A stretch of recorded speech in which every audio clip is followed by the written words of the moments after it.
Obsessed.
Hello, Fescarma agus Fáilte.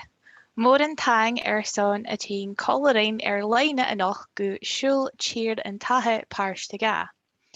Han session seo mar farste Iachtari Gaelic Hatha, sé project compartgus le Comann the Parant Obar Pheallaidh, Fèis Thatha, tai cloiche Fèis Pitlochry agus chorla fiarstas Kinross, a chorachig dúchas Gaelic a siadach fiarst. Hasin le holichte fáilte a chud Iain Moireach a ríiste nach. San session webinar seo, bí Iain, útar an leor le Iain tír gar torst turas a ransachuig na tíre Tatha agus a dúchas Gaelic. Hasin taingal cuideach san Moireach vo SSE agus Bors na Gaelic. Hello, good evening and welcome. Many thanks for joining us online this evening for Exploring the Fèis Gaelic Landscape, Part 2.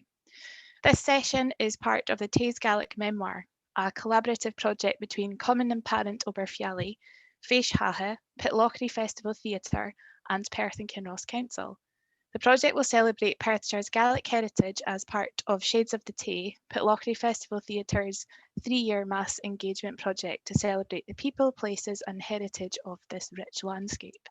We are delighted to welcome John Murray back this evening. In this webinar, John, author of Reading the Gaelic Landscape, will take us on a journey of exploring the land of the Tay and its Gaelic heritage. We're also really grateful to funding from SSE and Bors na Gaelic for making this happen. I'm now going to hand you over to Amy from Pitlochry Festival Theatre to say a little more. Good evening, everyone. Delighted to have you all here again, and Happy New Year. I really wish I could say that in Gaelic. Just to a couple of housekeeping things. Please, if you could pop questions into the chat. Sorry, not the chat, the Q&A. If you have any questions, please bob them in the Q&A at the bottom of the screen. And please don't feel like you need to do that at the end. Bob them in there as they come up and as you're thinking. Last time you did meet me and Aileen, and we're delighted to have Jill with us this evening. Hello, Jill. Hello, Amy. Yep, this is wonderful. I'm on the committee of Fèis Thatha, and I am delighted to introduce my old university lecturer and the man who sparked my interest in Gaelic about 25 years ago, John Murray. Thank you. Thanks, Jill. Okay, and toshich me.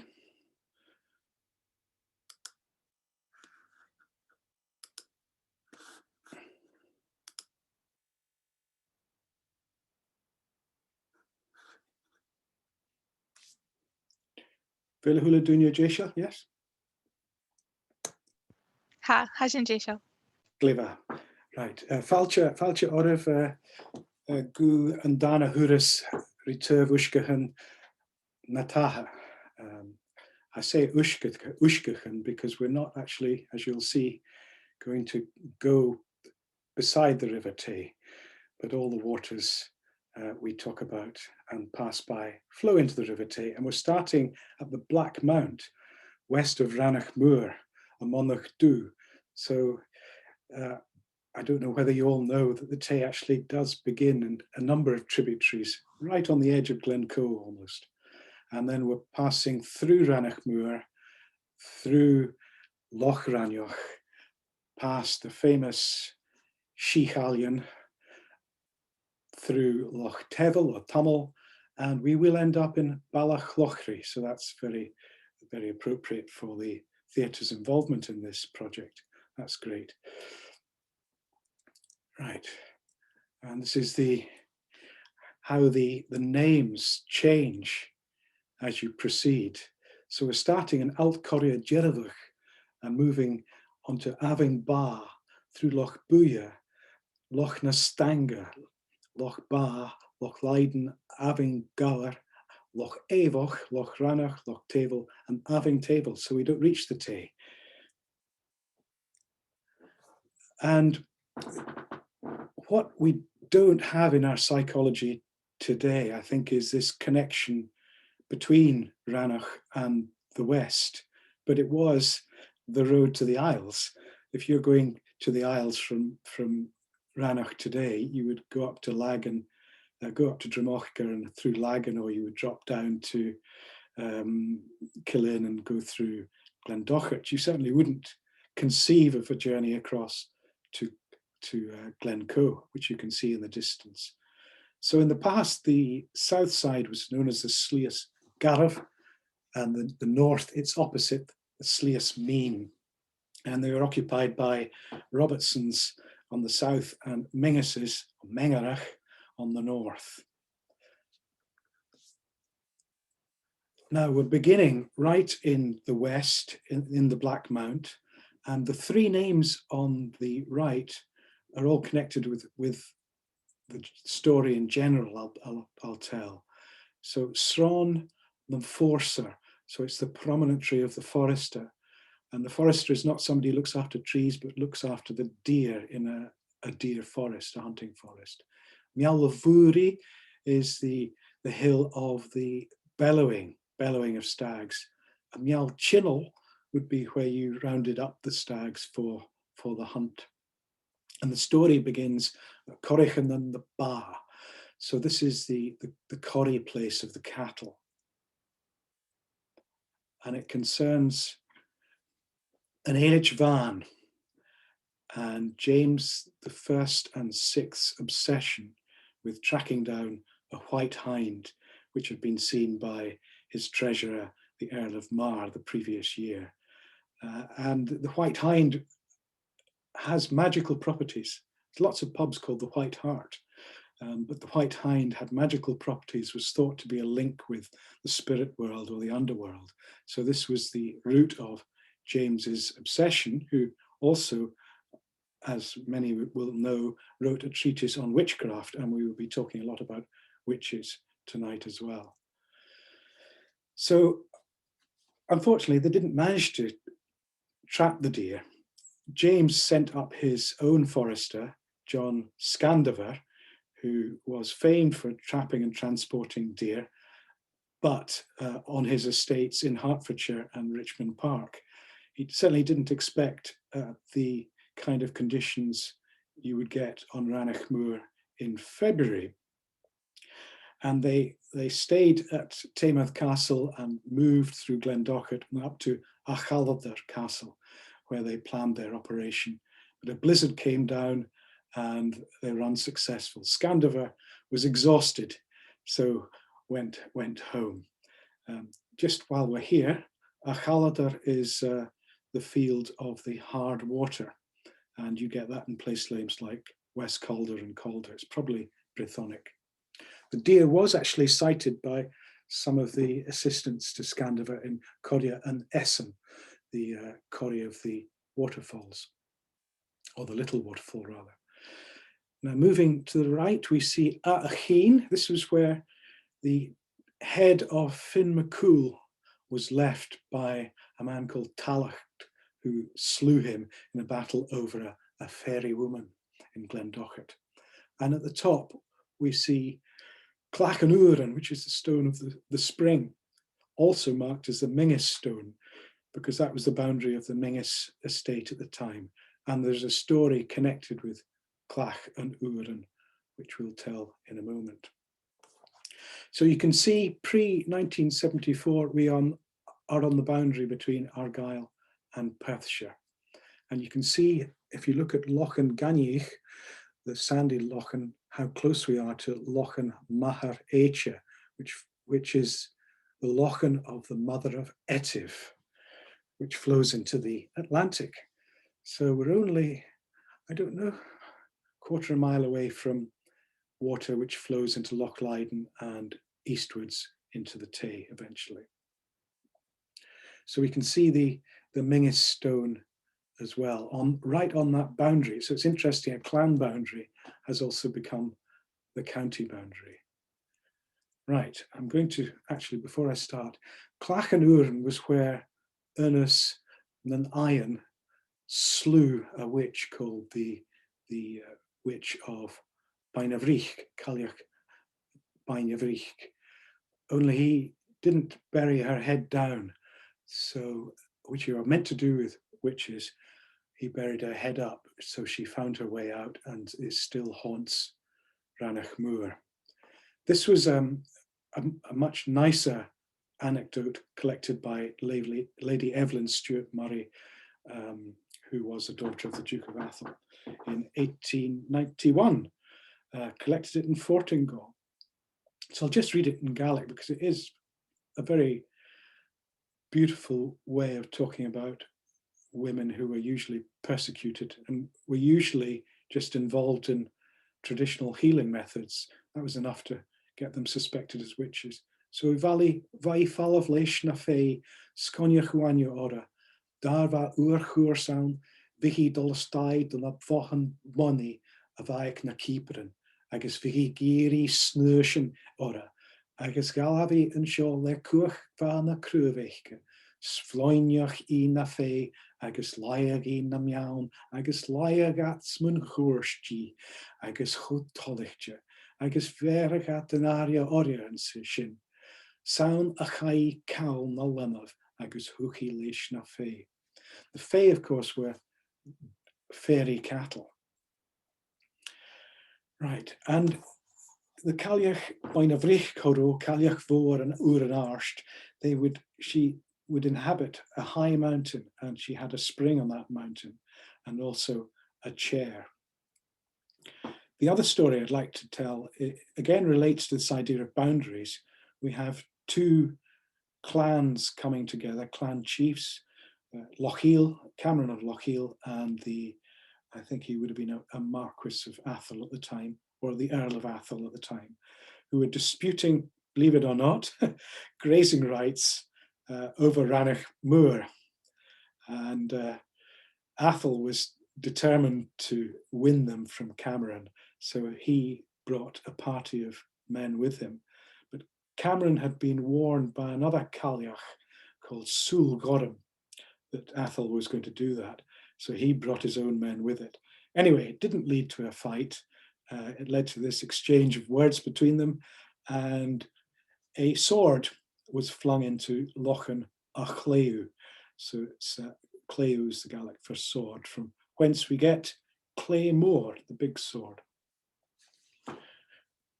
Right, now, what has amazed me in doing research for this talk is how many place names are recording events or stories which have happened at various times in this area. And it's a complete patchwork time-wise. A fancy word would be palimpsest, which means writing material which has been overwritten in part.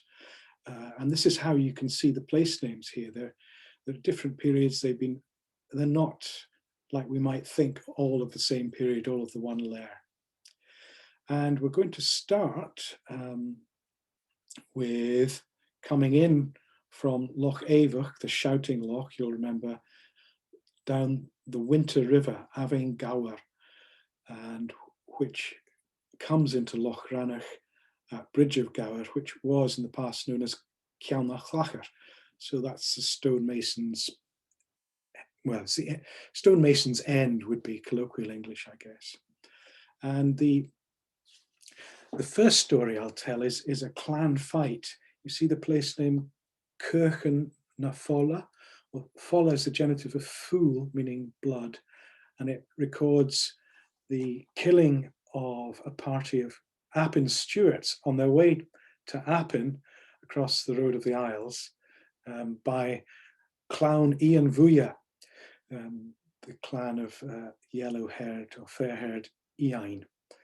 The Stuart of Appin wasn't pleased that his clansmen had been murdered in this way, so he enlisted the help of the MacGregors, and the hillock there, Townvich Krieger, records that.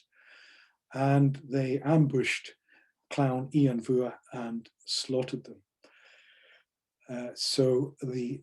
To such a degree that the burn, the Kirchen, which is an overgrown kind of stream, ran with blood. Cheery stuff. So moving backwards slightly to the Wars of Independence, you'll see at the top of the screen, Leim Gonich Rauer, or Gonich Rauer, the jump of Fat Duncan. He can't have been that fat to make that jump. The reason he made the jump was he was reconnoitering the armies of MacDougall of Lorne. This was during the Wars of Independence, to find out how many there were and what weapons they had and what their morale was, before attacking them the next day. He dressed himself up as a packman and put a hood on. But as he approached the MacDougall of Lorne, MacDougall became suspicious, and Fat Duncan realized this and made his escape only just by leaping over that stream course, Lame Chonich Rauer.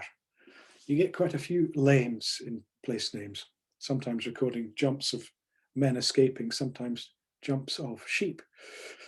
The next day, having worked out what was what, Fat Duncan managed to ambush all the MacDougall army in Coria Era Gerican, which is another bloody place name, literally. It's the Corrie of the pink place, if you like. Now, moving on, it's all going to be a kind of jumping up from century to century, subject to subject. It's a fatal thing for a speaker to say, but there is no structure to this apart from the thread of the river. Now we're moving on to 1746 after Culloden, and we have another Cameron, another Duncan, Donach du Avoni, a Black Duncan of the Moor. And he was a refugee, an escapee from Culloden, and he hid out at the spot named after him. Leba is a bed or a hiding place or a settling point. And he was in full sight of the barracks of Ranach at Inya Chori. Chori is just a confluence from which we get Comrie further south in Perthshire. So he managed to achieve that right under the noses of the redcoats in Ranach barracks. One other place name I forgot to mention. After the Fat Duncan defeated the MacDougall, he imprisoned him on Eilean Nympherlach, Island of the Seagulls. But MacDougall escaped and swam and got ashore at Craigan Vich Google. So we have another place name recording an event. And at Arsht Larich, we have our first fairy story. There was a man called Don Rua Nashiachan, who was a herd boy near the Spittal near Dramochka. But one evening, mysteriously, found himself sitting inside his father's house at Arsht Larich, although the doors and windows had been bolted. He was sitting in front of the fire and must have been mysteriously transported by the fairies and put down the window, down the chimney rather. So more on fairies to come. Now we can see Lame Donach du Avoni just on the side of Mial Chori there. And we have a hillock, probably, I think, commemorating the Black Watch, town Mum Frechgaden. Frechgaden was, and Frechgaden Du was the Black Watch. So this would be an obvious position to assemble a party of soldiers on that green hillock. Okay, so we're moving down the loch, and we have an even earlier place name, another spring, Furen Gilia Vricha. Gilia Bricha, or Gilbride, literally follower of St. Bridget, was the father of Somerled, and he was on the run from the Norse invaders of the Western Isles at the time and sought refuge in Ranach, and would not be the last person seeking refuge in Ranach, and a spring was named after him. Droim nan crown saiche we'll come on to in the next slide. Clach na Hebirch is a standing stone, which literally means the stone of sacrifice or offering. Right. And as I mentioned, many displaced peoples, many MacGregors who were getting pushed out of Glenlyon or Loch Tayside or further south in the Trossachs, ended up under the wood, literally, Focholja. That was a term meaning you were outlawed, you were escaping from the law. Focholja, under the wood. Now this, coming back to that place name, Droim nan Crown Saiche, that puzzled me, ridge of the arrow shafts. Because I was wondering, and there was a family near Dal who were famed for making arrows, presumably out of pine, because that's mostly what's growing there. And I was puzzled about the use of pine for making arrows, thinking that's not what you'd use today, till I came across this short quote in praise of Ben Doran by Duncan Ban McIntyre,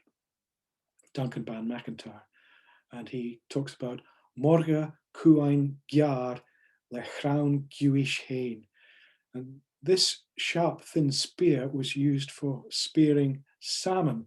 So if it was strong enough to make a leister for spearing a salmon, it would be strong enough for arrows, which was new knowledge to me. Okay, now we are moving on to Kinloch Ranach, which is something of a misnomer because it's not at the head of the loch, which its name would suggest, you know, like Loch Erne Head or Ciarn Loch Éiche, head of Loch Etive. It really should be at the other end, Bridge of Gore. And we can see another place named Bunranach. It's really Bunranach, the foot of Ranach, if you like. So how it's got that name, I don't know. Whether it's because there is no river Ranach. You can see it's the river Tummel connecting Loch Ranach on the left and Loch Tummel on the right. Maybe that's the reason. I don't know. So in the town square, we have a monument to Dugald Buchanan, who was a schoolmaster in the 18th century and helped James Stewart of Killin to translate the New Testament into Gaelic for the first time. He also composed prayers and hymns in Gaelic and wrote poetry and was well respected in the area. He was born in Strathire and his family are still in Strathire.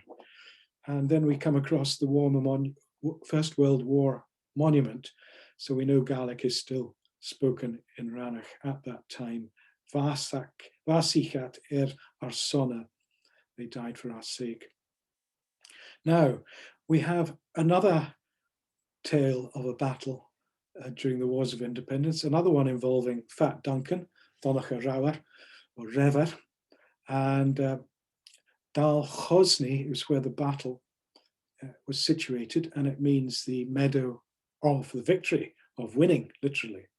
And the MacDougall armies, again, MacDougall and English mixed, came down Glan Sassing, Glen of English.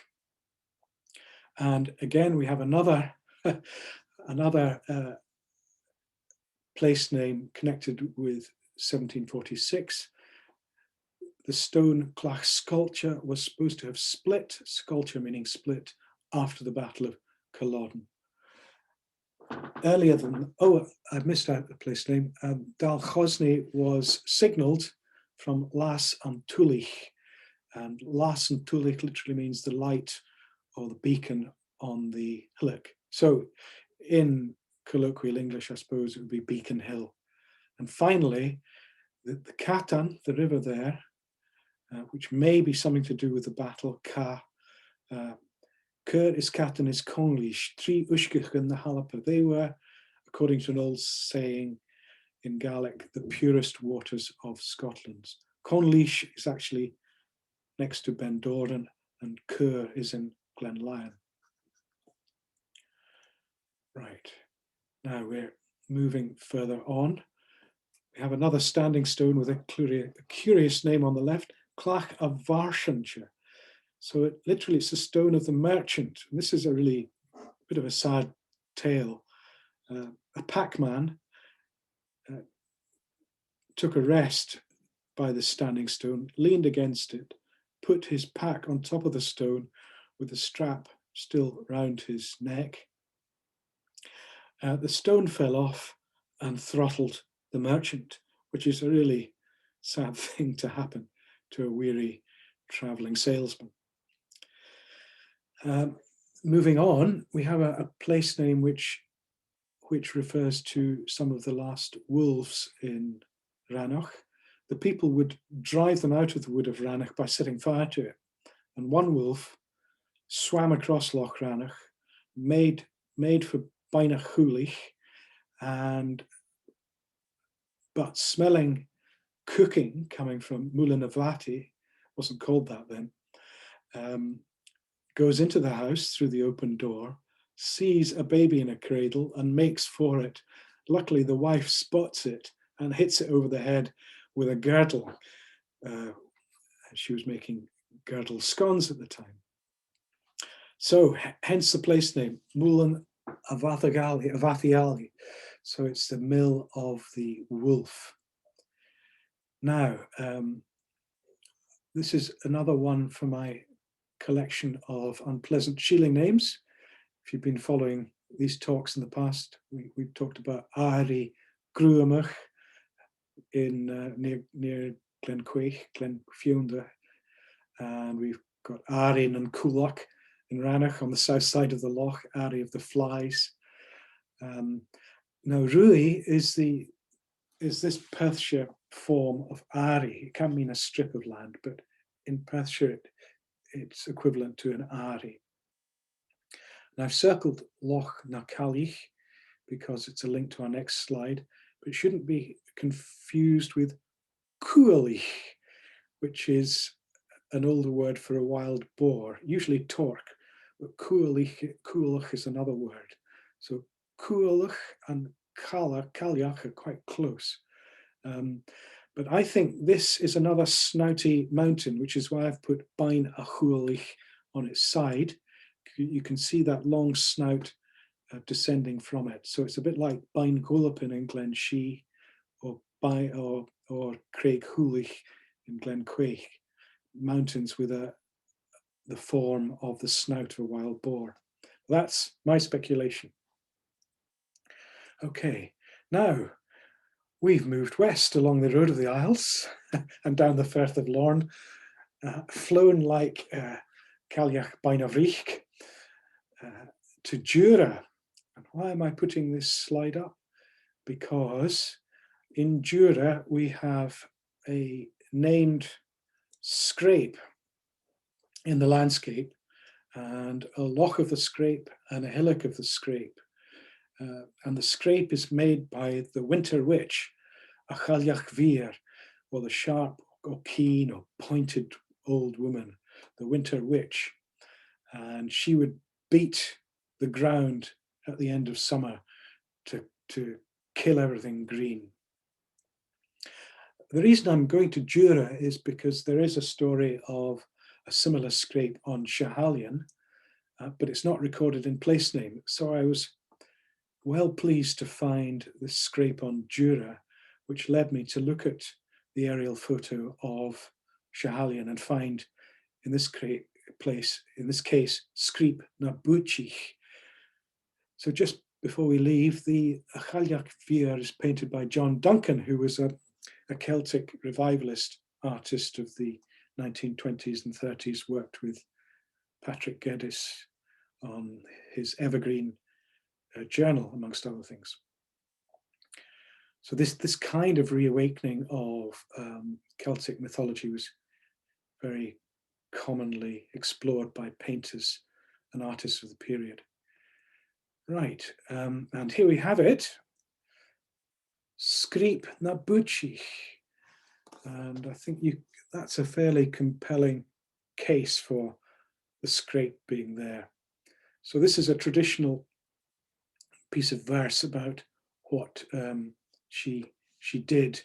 So Buali hawl buali vos buali eteragadachosh hilichi von chruv chruai chulen nach dachin gas fio no fiu nach chrief.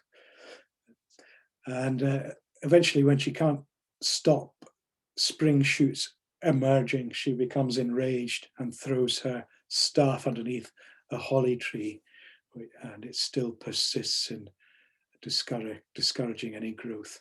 So fiúnach is an odd word. It literally means animal hair. So we've got a separate word for animal hair to human hair, which is felt. I've translated it as hide, which makes a better verse. Right, and we can see the scrape here. You can see no place names, which is a pity. But we too have two place names here, which testify to the danger of traveling between Fèis on the east. Fèis comes from Gaelic fas, meaning a stance, and temper. I don't know what temper means. And you can go through Sra Fiannan, or you can go through Glawnmore. And I'll do the short one first. If you went from Fèis via Sra Fiannan, as you pass the ford above Lochan Dermec, which is wrong on the map, Lochan of the Slatten, I don't know why, you'd be followed by a big goat-like black creature with fangs and claws.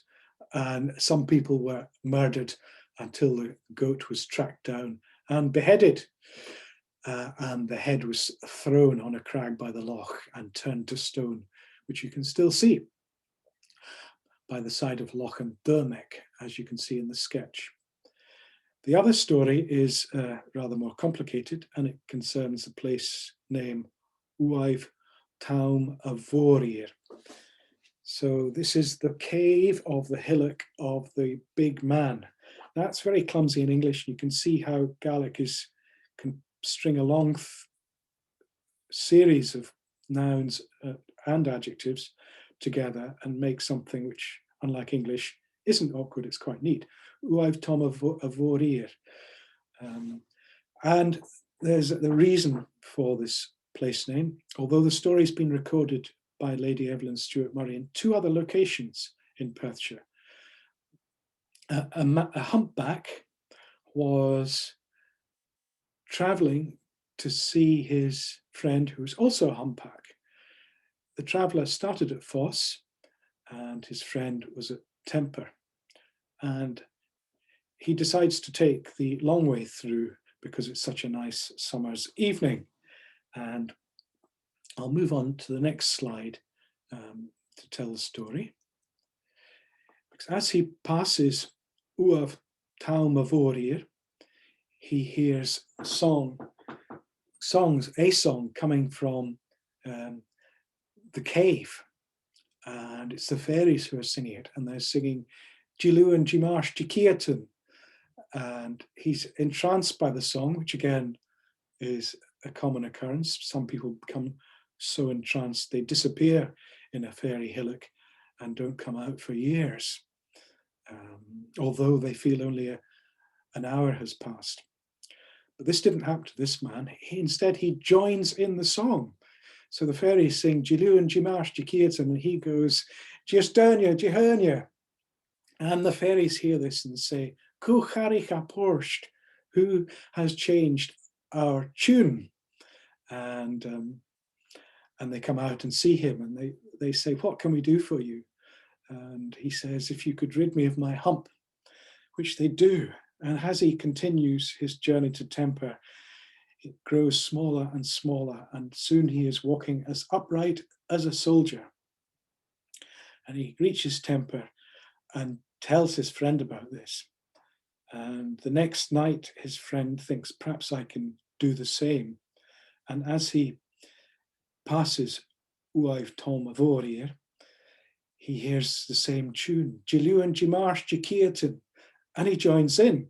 Unfortunately, he's not a very good singer. So the fairies say, Kuvil our Porsche, who's ruined our tune? This is terrible. And they come out and they curse him, and they do the opposite to the man who came from Fèis.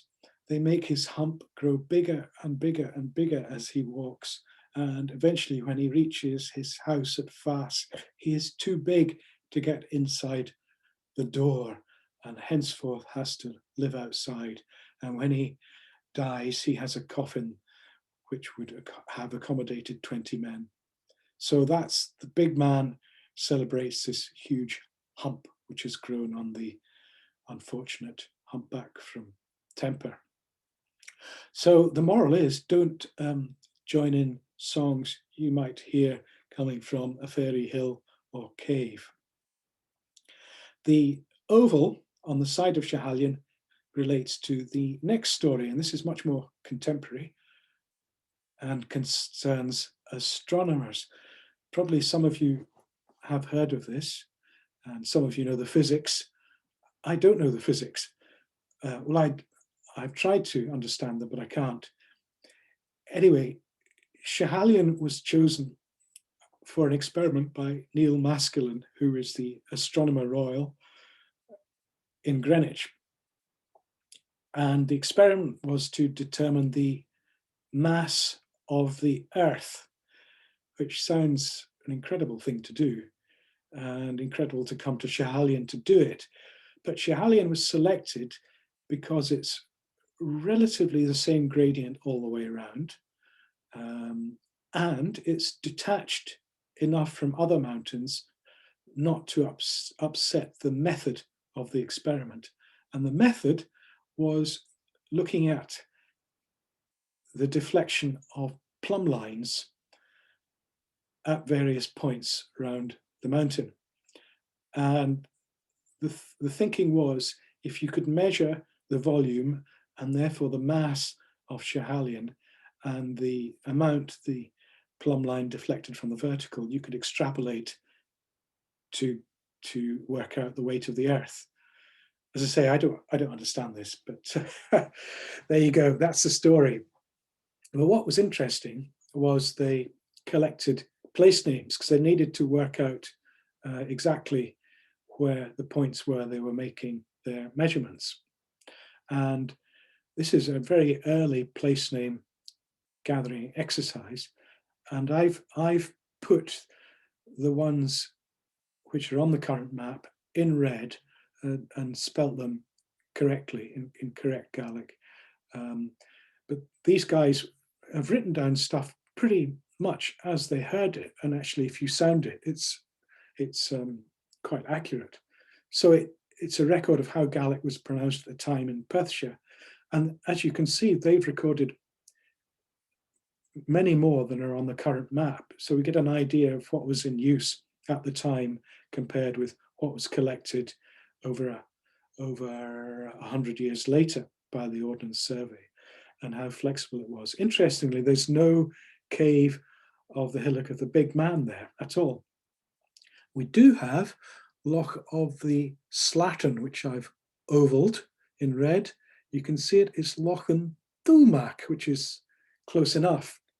And it's rendered accurately in 1778, but inaccurately 100 years later by the Ordnance Survey, which is quite interesting. So Maskelyne stayed, can you believe it, halfway up the mountain at the South Observatory for 3 or 4 months, I think. He didn't manage to get any readings at all until July because it was so foggy. He was supplied by local people while he was there. Eminent professors from Glasgow and Edinburgh University visited him. General Roy, the military surveyor, visited him as well and did separate experiments about air pressure and elevation. So this was really a scene of cutting edge science at work in the late 18th century. Quite fascinating. But what's also fascinating is it's connected with local culture as well, because the astronomers were supplied with food and drink by the locals. And at the end of the experiment in autumn, there was a party, and it was said that there was lots of local spirits supplied, which would have been white raw spirit, locally distilled, not aged for decades in sherry casks or anything like that. The party went very well. Cask strength white spirit would see to that. There was music and dancing and singing, And this meeting of Gaelic speakers and scientists, I'd love to write a play about it. It'd just be brilliant. But anyway, the party went so well, they set the observation hut on fire. And a local boy called, another Duncan, everybody's called Duncan here, Donnacha Rua, redhead Duncan, lost his violin in the conflagration. Neil Masklin felt so bad about this, he sent Donnacha Rua another fiddle, and Donnacha Rua called it the Yellow London Woman, and he composed a song which I can't track down in Gaelic at all, which is a bit irritating. But once the libraries reopen, I might be able to. So he was extremely grateful that he got a new violin from the Astronomer Royal. Incredible story, make a great play. Right, now we are moving up the loch. No, we're in Loch Tevel, Loch Tummel. And the first story is actually connected to another story connected to the cave of the Hillock of the Big Man. It's rumoured that the assassin, Robert Graham of James I of Scotland, hid out in the cave of the Big Man.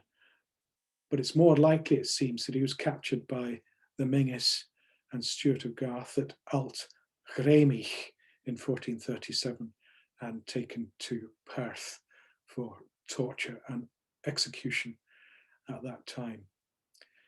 The big story here is one connected with, collected by Evelyn Stewart Murray again, and it concerns a water horse, and Czech Ushka. We haven't got a place name, but we do have another water monster recorded to the west of Ben Lors, Lochan and Taravushka, this time a water bull.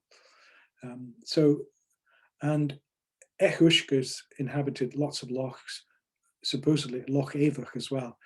Anyway, the story is that 5 young women with their brother who lived at Fune Castle, White Castle, went up to Lochan na Nian, which means the little loch of the daughters. And before they left, their mother gave the boy a small Bible to put in his pocket, which is a strange one. But anyway, it saved his life. Whilst they were there, a horse appeared from the water, and one of the girls said, I'm going to get on that horse. And the second one saw that and said, I think I'll join you. And the third one joined her as well, till eventually all 5 daughters were on the horse, at which point it disappeared into the water. And after a while, all that emerged were bloody remnants, chief amongst them lungs, apparently, on the surface of the water. So hence the name. So whether these stories about water horses and water bulls were told by parents to children to keep their offspring away from dangerous waters, I don't know, but that was certainly a dangerous water. Now the last reference is the Boh Ranioch, which Boh is a hut. It comes from, well, it's the same as English booth, if you like, and Ranioch is the Gaelic spelling of Ranach, and you can see it's been anglicised into Boh Renoch, which gives you a clue to how Perthshire pronounces Ranioch, Renioch. And the song I'm going to play comes from the 17th century. The song is called the Shieling Hut of the Shieling Hut of Ranach. I think this is a transferred name, because this isn't where you would expect a shieling to be, right at the valley bottom next to a big loch.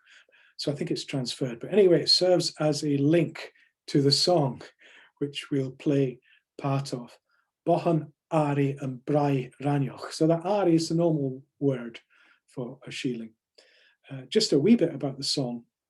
It portrays this idyllic shieling life, not like Rui Fluch or Ari Gruamach, And typically this Gaelic tradition paints this as a happy time, a time of courtship, a time of warmth, young growth, young people flirting and singing and dancing.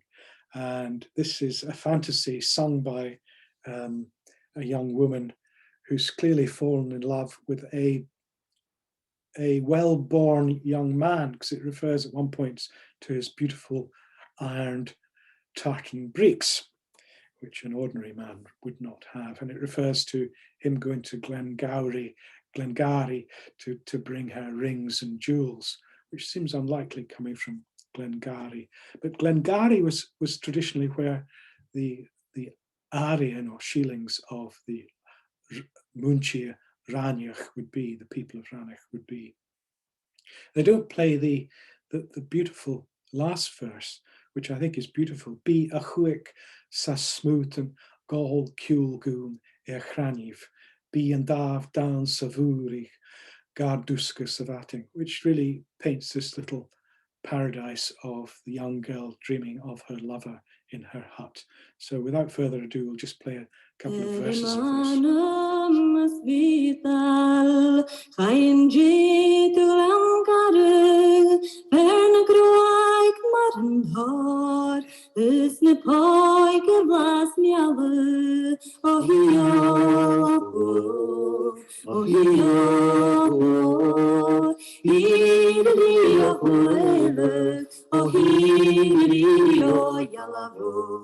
En groeik naar een haar, is ne paike vlas miale, stoesjaart en jikjesje, jen hees de geet half, oh hiyo, oh hiyo, hiyo huele, oh hiyo yalo. Right. Well, that was a nice musical interlude, which enabled me to have a wee drink of water. We've mentioned General Roy. We are approaching Pitlochry. This is one of Roy's maps. And this is the memorial plaque to Roy, just off Regent Street. And he really was the founder of the Ordnance Survey. And you can see his maps have no contours. They were drawn by a watercolorist called Sandby, who used this hatching technique.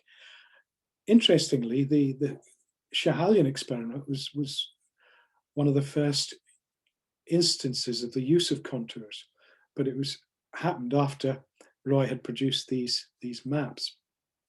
And you can see the Gaelic spelling of Tummel, and if you can see the way he's rendered it, so Loch Timmel. So it's a bit like how you'd say it in Perthshire Gaelic, Awing Tewel. You can see how the two are quite similar. So as I say, we're approaching Pitlochry. We have some interesting place names here. I'm sure you'll be familiar with Loch Fascally. It's not Fascally. This is interesting. Again, it shows you how Pitlochry people will say Fascally. They won't say Fascally. And that relates back to the Gaelic pronunciation of a stance or a station, a clearing in the wood, Fas Cholia. D-shirt is just a place where associated with a holy person going out into the empty landscape to contemplate. And you get that in Dalmally, which in Gaelic is Clachan and D-shirt. Right, just to think back on that song, actually, it was sung by Katrina Ann Cathy Ann McPhee, and sung along with Alan MacDonald from Moireach. So it shows how songs from Gaeldom travelled throughout the Highlands. It's thought a Perthshire song would be sung all over the Highlands. Right, Benvrechki is on the right there as well. Now, the Tummel or Tewel is so named because the word is an obsolete word meaning darkness, and it's thought to relate to the confines of the gorge where the Tummel flows through, just before it gets to Pitlochry. Right. Now, how did Pitlochry get its name? Before that, we have another woman who ran with the deer. So this is quite a common idea. Va che fa rish na fe agus va a falt crochig van segial lia. Da ruach na fe ruach isha. Sveichel lua rua he. Dar viagiet na lai viagisha na chesh mewn. So we can see some similarities running with the deer and lying in their midst. We can also see some peculiarities of Perthshire Gaelic. That dar word is what we would now say, you say Nura ruachi, so when she ran. And then you can see how ruha is, the last syllable is dropped off, and also the last bit of hain is dropped off. This is Perthshire Gaelic. Very strong emphasis on the first syllable. So in a lot of Anglicizations, you just get words ending in A or O. Right, so how did Pitlochry get its name? But before I do that, there's another story here. Carn ich Chimi, and this relates to another bit of clan plundering.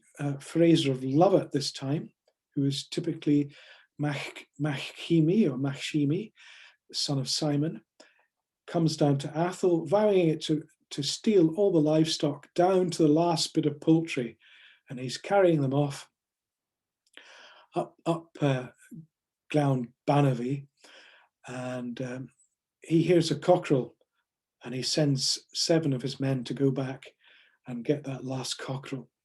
But the Athol men are waiting and ambush the 7 men and kill them, dress up in their clothes, creep up on McShimmy, and before he realizes what's about, put an end to him as well. So that's celebrated in that place name. Again, a story collected by Mrs. Cumming from Rua. No, I tell a lie, she came from Woodside. It was the first story collected from Betsy Campbell, came from Rua Chlachry. So Rua Chlachry, Rua is the Sheeling word again. Chlachry is a stony place. Some people say it's stepping stones. Some people say it's a sort of scree type area. So Coria a Chlachry. Chlachry is the same word we get Pitlochry from, and Pit is the Pictish equivalent in Gaelic. It's Balachlochry, so the township of the stony place. So sticking it as that suffix R-A-I-D-H on the end of something converts it into a stony place, if you like. Right, next slide. Now we're moving into the town, and it's not often we talk about Gaelic place names in an urban situation, but there's a word of warning here. I've ringed 3 here, all very close together, and all quite different names, which makes you a bit suspicious. Lagriach, Craig Artin, Dysart Cottages, or D-shirt. Lagriach is the speckled hollow. Craig Archin is the juniper rock, and D-shirt is that word again, meaning a wilderness. And really, it doesn't, I don't think, makes much sense to have all those in a row close together. And the oval on the lower page is probably a true place name, Dal Riach, at Riach again, a speckled meadow. So these are transferred names. These are people naming their houses, rather like my father in Surrey named our first house Dunachin, because he was feeling homesick, I suppose. So there you go, just a word of caution amongst when you look at Gaelic place names in urban situations. But now moving just east of Pitlochry, we have some ones which have crept into the townscape itself, but this is earlier than the big expansion of Pitlochry. Nevertheless, we'll just go a bit more remote than that. If you go on a distillery tour at Etheredour, or indeed Blair Athol distilleries, they'll tell you that the place names Altaur and Etheredour come from the Gaelic for otter. This isn't really true, although the Gaelic for otter is similar. Doher should really be Doher mati, water dog. Anyway, Doher is an old word for stream, and Eteredaur, Doher, means between two streams. And you can see that, the truth of that, when you look at that top right red oval. It is between the Alt Hour and the Kinnaird, or the Eteredaur burn. So it's between two streams. Daur or Doha is no longer used in Gaelic. It's a Brythonic or Welsh word, and it also gives its name to Baindoran and Dover. We have some other interesting ones. Crochfari, the hillock of watching, Achach na Collia, which has been anglicised as Och na Haillia. Now we're going to move straight into the town itself using a bus map, which is quite amusing, and it shows you how Town Pneumonia has survived, Town Cruai has survived, Hard Hillock, Hillock of Peat, Toper Erigan, Pàirt na Craice, and so on. I've tabulated these on the next slide, and Crochfari as well, although somewhat anglicised as in the usual way with a K. So we can tabulate these, and it would be nice to get the Gaelic versions put on the street names, because some of these are actually on street names in Pitlochry, like they are in Blairgowrie or Golspie or Port Ellen in Islay. Perhaps if the mod came there, that would be a good project. Anyway, so here they are. And you'll see Moulin for a long time I thought was to do with a mill, but it turns out not to be the case.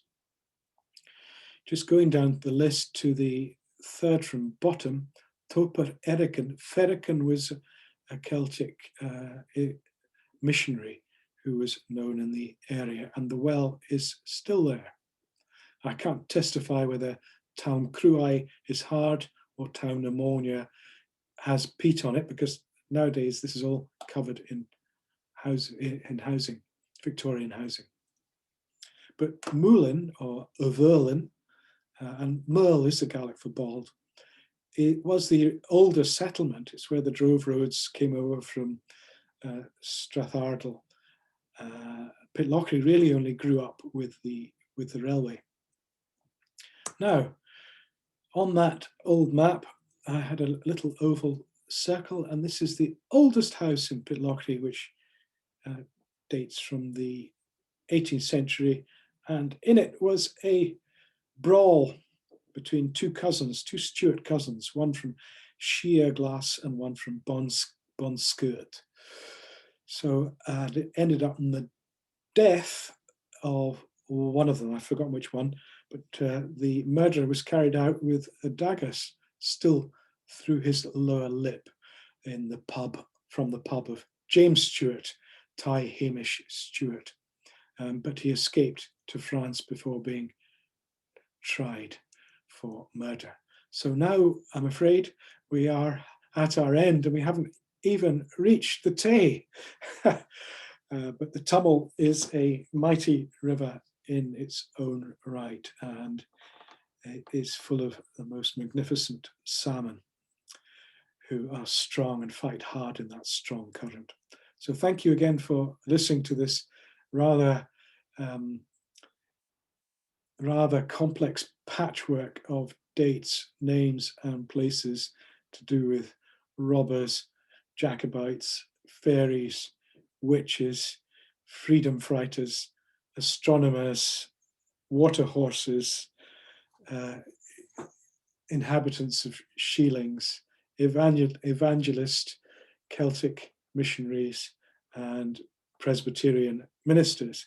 It's been quite a complex tale to tell, but certainly Ranach, unexpectedly for me, has become an absolute treasure trove of place names connected with history, which is why we should treasure them and think of the stories behind them so we can understand why they're there. Thank you for your attention, and thank you Aileen from Perth and Kinross, and Amy from the Festival Theatre for inviting me to make the Darna Húras Returv Ushkahan na Tatha. Thank you very much, John. We have. Oh, sorry. No, go on. I was going to say more on Tang, Iain. What absolute. You'll see the diverse. We've obviously got a very diverse landscape, but also just the content of all the stories and the place names, and that's just helped us understand a little bit more. And thank you for sharing those stories. There's obviously so many more to tell, and we just wanted to add in a wee bit about the Fèis Gaelic Memoir here. Is we're actually looking to collect stories from other people that might be more recent. Perhaps anybody that's listening and tuned in, if you have stories relating to Gaelic and in and around the Fèis Gaelic landscape, we'd love to hear from you, whether it's just a short piece, a long piece. So I think I'll pop up the email address at the end from Amy. So yeah, sorry, that's all I had to say on that. Sorry, Amy. No, absolutely. The ideas are fizzing, absolutely fizzing. Lots of comments about how fantastic all the stories were. I think we should go to the Q&A. Is that all right with you, Aileen? We do have questions coming in. If you do have any questions, please just pop them in the Q&A function at the bottom, and we will get them answered. So Aileen, over to you. Yeah, sure. So the first question that actually came in earlier in the chat, so from Colin Liddell, John, in the last talk you referred to Amel Rí as being a vul rua, but I didn't catch what rua means. It's just the name of the gentleman concerned. It's just called Rua.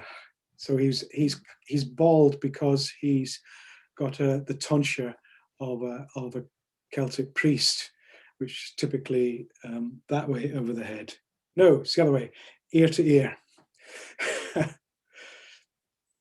Yeah, so yeah, the ford of, I suppose you could say, I mean, Merle came to be seen as a holy word, so you could just say Saint Rua, the ford of Saint Rua, if you like. Thank you. The next one there from Susan Brown. The hill in Pitlochry used to be known as Ben E Vraki. The Y now seems to have been dropped. I think the Y was an A in Gaelic. John, is that? Yeah, I think it's been elided, and I think Brechki is just, it would have been Baina Vrechki. Becomes the Y, and Brechki is just the speckled place. So it's the mountain of the speckled place. The next question I'm going to answer, because I've got it right here, is it a book of Lady Evelyn Stewart Murray's collection of stories? So Amy's got it there too. So the Scottish Gaelic Text Society produced this, and it was Sylvia Robertson and Tony Dilworth put it together. So some of the stories that John has referred to tonight are collected in here, and Lady Evelyn. So I think there's 241. Yes. It says on the back around 240, but there are 241 stories that she collected in that time period. So you can get a copy online on Amazon, and you can get it probably from some of the local bookshops as well. It's a beautifully researched book, which might appear daunting because of its size, but there are numerous indexes on place names. There's really useful chapters on Perthshire Gaelic, how she was spoke, and how distinctive vocabulary and grammar, and Sylvia Robertson, she taught Gaelic at Blair Athol for a time, so she's closely connected with the area. As part of the Fèis Gaelic Memoir, we've actually had permission to record some of them, and we've recorded them in Gaelic and in English, and they are out. So please do keep an eye on our social media. There are a few already out on our SoundCloud account, and they are in Gaelic and English in the book. So yes, they're very, very helpful to me. Although when we've been recording them, actually, the actors that we've worked with have often gone, oh, is that right? Because the translations sometimes don't match with what they think the Gaelic is. It's really interesting. So sorry, I'll shut up now. That's great, thanks, Amy. Next one here from Mary Stewart says, fascinating. Have you looked at the place names associated with the Black Wood of Rannoch? It's actually pretty devoid of place names, which is a bit odd. When you look at the map now, that Droin Crown the Saicha is one of the few there, and Arin Montcoach is another one, but it's actually quite void of them. Whether it's because it's covered in woods and didn't hold permanent settlement, was seen as a dangerous place to be, full of outlaws, I don't know. But it's a bit odd. It's a bit of a toponymic blank. So I can't really answer that. That's a great answer though. Yeah, I think you might be right with if it's not being inhabited. Yeah. I've got a question before I move on to others, John. So Bain a Chualich, I always thought was mountain or Bain of the herding as well. Oh. So there's a bit of a debate there. And I have heard of it as being the Hill of the Boar. Yes. So I'm not sure, perhaps that's just been lost in translation over the years as well. Maybe, do you know? Maybe. I mean, herding would normally be that word chinnel, meow chinnel, the rounding up, or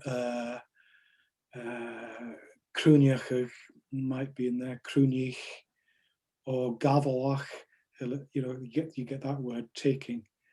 So I don't know.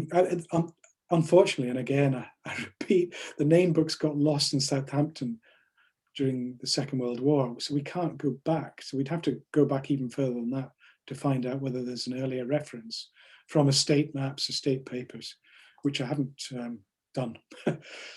But certainly it's correctly rendered in Gaelic, that's for sure. Yeah. And it does have that snout on it. Yeah. I don't know. It's interesting. Yeah. Because there are a few place names in the area. I know that there's a debate over what they mean because they're just the way they've been interpreted by other speakers. Yeah. So from Tom Fisson, do you have a story relating to Duncholich estate on Schiehallion? No, it's the hillock of the cockerel, isn't it? Or hillock, cockerel hillock, really, more accurately. No, but it's on the Schiehallion map of the experiment, and on the modern map, which is good. No, I haven't. I don't know. Sometimes you get in Harris, there's a hill, for example. It's just called Uncolluch, and because it looks like a cockerel. There's a rock on the summit. Sometimes you'll get Tamavuach, which might be where a herd boy slept while he was looking after the herds, or it might be because there's the shape of a figure on the top, and sometimes that's attached to Crecagilia Breakach, that the rock of the lying boy, lying in the sense that it's false. So I don't know, it could be the shape of a cockerel. I can't see why it would have cockerels any more than any other hillock, really. If anyone finds that story, please do let us know if it indeed exists. So or write it. Brilliant. Or write it, yeah. Or write a new one, yeah. Because we are actually looking for new stories as well, get people to be creative about place names, perhaps writing your own place names from memories that you've got of these areas. Okay, the next one, we've got quite a lot of questions tonight. So from Sandra, is the verb to write, skrive, linked to the scrape? Scrape. Oh, that's a good one. I think it probably would be, yeah. Yeah, I strongly suspect. Scrape. Yeah, when you think of old writing, clay tablets or scratchy quills made from swan's feathers on leather, it must have made a hell of a racket. Not like your Mitsubishi Uniball roller pen.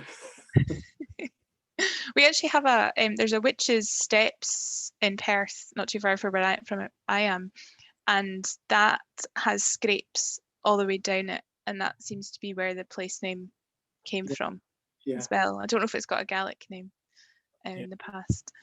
The next question there, Ray Taylor, is the Y linked to the Welsh/Pictish instead of the Gaelic A in Baini Vraki, like the pit in Pitlochry? No, it just should be A, not Y. It's just I mean, you don't pronounce it A, it's And you get the same thing in the last talk. We looked at Baina Chonich, Mountain of Moss. That's sometimes rendered into Cod Gaelic as Ben I Hone, which is a real odd one. So it's the same thing happening. Yeah, so it's Baina Vrachi, or Vrechi. The next one from Lawrence. Do you believe many of the hill place names with a script in it could be associated with the story of the Cailleach, or do you think this is quite a unique, rare thing? I grew up close to a hill called Cam Scrape. And that's really hard without consulting oral tradition. I mean, what has struck me are the number of place names, lochs, rocks connected with Cailleach, and whether that was an old woman or a witch or I don't know. So I don't think that's impossible, no. But you'd need to really do some research, otherwise you're just guessing. And the loch at Bain Chualich, Loch na Cailleach, that is very, at that point, I was up there earlier this of last year, and it's actually freezing and it's very windy, and you could feel the presence of something there. Yes. So I can see where that place name maybe came from in more recent times. Yeah, the winter witch was associated with high points, like Bain Vrich and Loch na Cailleach, probably. Yeah, that's why I put your photo in. As just a comment there, can you ceistagam ach tapala son orange ma from Kate? So that one. Tapala Kate, shed of Veha. And Irina, can you please repeat the title of the book? Yes, it's called Tales from Highland, Perthshire. Amy's just holding it up there. Tales from Highland, Perthshire, collected by Lady Evelyn Stewart Murray. Yeah, you'll get it from the Gaelic Books Council as well. She is a story in herself as well. Very tragic life. Very tragic. I think we need to look at maybe doing a session on her life as well. There's so much there. Yeah, yeah. I think that would be really interesting, especially considering that we still have her record of the stories and the culture from the time. It's really interesting. Mm-hmm. These are great questions that are coming in. Wills, are there any legends associated with Siubhal? Well, Siubhal has that name, she, at the beginning, which means fairy. Normally you'd expect fairies to live in small hillocks, but this whole mountain is a fairy hill. And the area was renowned for its fairies, rather like Bainaglaw, which you've also been up recently. So yeah, there's lots of fairy stories around about Siubhal. We haven't actually talked about all the stories in Ranach tonight at all. I've really concentrated on the ones you can attach a place name to. I think there's a blue witch story as well connected to Siubhal. Yeah, Sul Gorum, she's the blue witch. She had one blue eye. Yeah. This is interesting. This question actually came up in our last talk. Do you know of any Gaelic place names that refer to possible presence of wildcats in Perthshire? Oh, plenty. Well, how do we know whether they're wildcats? That's a difficult one. Probably if the place name is remote from settlement, they're likely to be pure wildcats. But the Gaelic wouldn't distinguish. You wouldn't call a cat Fiwich as opposed to cat and tie, you know. But the one I most remember is Lochan and Gat in the corrie below Ben Lors. But yeah, there's lots. Cregan and Catch. There's a Cregan and Catch in Fife, just north of Dunfermline, in fact. So yeah, cats all over the place. If they're far away from a settlement, they'll be wildcats. That's interesting. And from Drew, does the scrape on Siubhal have a story? It looked like the name was about a sorcerer. Búiseach.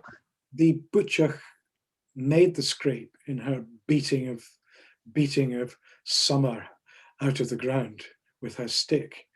I mean, she had somebody said she had tectonic capabilities, the Winter Witch. in that picture, she's got a hammer, a steel hammer, so she could make glens flood. She could drain lochs and with her power. So yeah, she made the scrape. Brilliant. There's another question there just about the book. So I think, Amy, what we'll do is we'll email everyone out a title of the book and a link of where to get it as well. Sure thing. And maybe some of the sound files that we've had recorded too. Yeah, absolutely. I think that was all of our questions. And if anyone else has anything, now's your chance. You've got a few minutes, you can add some in. Just whilst you're thinking of any final questions that might be, thank you very much for coming this evening. If you would like something to do in early February, Winter Words, Pitlochry Festival Theatre's literary festival is happening from the 8th until the 14th of February. There are various things going on. Please do look on the website. So we kick off on the Monday evening with 7 p.m. with Elizabeth Newman and David Gregg talking about Soundstage, which is a new venture for us. Then Alan and Colin McCready are going to be talking on Wednesday at 1 o'clock about their lives in the arts and probably about a lot of football as well. We've got Mark Haddon joining us on Friday the 12th at 7:30 p.m. He's going to be talking about books and theatre. Neil Oliver is 7 o'clock on Saturday, he needs no introduction. And another local who needs absolutely no introduction, who's going to be talking about Pitlochry Festival Theatre at 70, is our very own Colin Liddell, and he's on at 2 o'clock. So please do come and hear about the history of the theatre, enjoy some books. All information's on the website, so do have a look. I'm seeing, thanks Amy, I've seen we've got another question there. So as River Gar is the winter stream, are there also streams of summer, spring and autumn? Oh, that's a hard one. I've never come across either. I've come across a summer hill, which might refer to movement to Sheelings, but never a. I think the Awen Gawr must be connected to snowmelt. You imagine that huge catchment on Rannoch Moor and the volume of snow up there. I think that's where the name comes from. It'd be hard to think why we might have a summer river in climatic terms, really. A winter river has an explanation behind it, I suppose, based on snowmelt. Because that's the River God is really rough and rugged between Loch Evoch. And again, the shouting loch, you get that feeling it's a stormy, wild place up there, the shouting loch, the winter river. And you do feel this transition as you move up onto Rannoch Moor. Brilliant, thanks. And I think that's it for questions. There is just a comment in the chat box, just to say it's from Drew. I'm just going to go back and read that. If you want, I've done quite a lot of research on the McNaughtons around Glenloyne. There was a relative of ours who wrote the Book of Kings, Arnold McNaughton. So thanks for that, Drew. Yes, please. Interesting. Yes, we'd love to know more. Thank you. So yeah, I think Jill is Jill still with us? Yes, she is. If you've got anything to say, do pop back. No, she's not going to. That's fine. So thank you very much for coming. We were hoping to give the date of the next one to you, but we haven't managed to quite pin it down yet. But please do keep your eyes peeled for the next one. I will email all attendees from this one about the next one. And yeah, if you have any stories, please do share them. We want to start collecting, and we want to start hearing what those stories are. Aileen, do you want to mention anything else? One last thing I'll just mention is next Friday, the 5th of February, there's a new initiative. I think it's actually called Speak a Gaelic Phrase Day for the first time this year. So next Friday, if you're a user of social media or not, please make sure you use a Gaelic phrase and we can share that in the email out to all participants as well, just to remind you. It's a great initiative to get everybody using Gaelic, or what Gaelic they know. And I think that's it from me. So panelists, if we stay where we are, everyone else, thank you very much. The meeting will be ending. See you next time. Thank you. Bye.